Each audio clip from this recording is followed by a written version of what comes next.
अस्सलाम वालेकुम दोस्तों। मेगा सोप्सी और पापनगर जंजे ईंदड़ नई एपिसोड्स में छा शेरदिल वॾेरे बालाज खान खे ख़त्म कंदो या सिकंदर खान रावल खान वारा वॾेरे बालाज खान खे ख़त्म कंदा या ओॾां वरी मल्हार वॾेरे बालाज खान खे ख़त्म कंदो।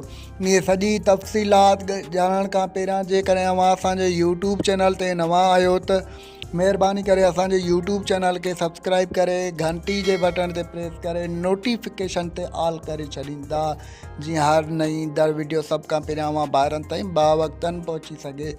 दोस्तों हाणे हलूं था पंहिंजे मेन ॻाल्हि ॿोल तरफ़। जीअं त ईंदड़ एपिसोड्स में तव्हां ॾिसंदव त मल्हार शेरदिल ऐं वॾेरे रावल खान वारा सभु हिकु थी वेंदा।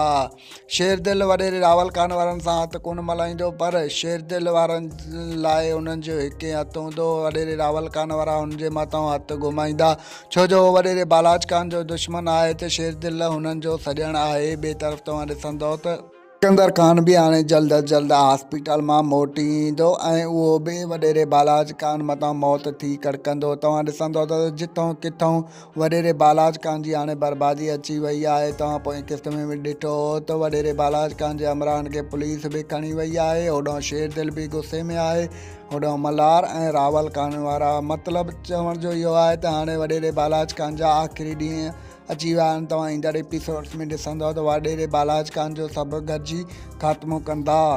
दोस्तों असांजो रिपोर्ट अव्हांखे कीअं लॻो? जेकॾहिं पसंदि आयो हुजे त इन जी ख़ुशी में असांजे चैनल खे सब्सक्राइब करे छॾींदा, ॾींदा असांखे इजाज़त, रखंदा पंहिंजो ख़्यालु। अल्लाह हाफ़िज़। Thanks for the watching. Javed Ali जलालानी।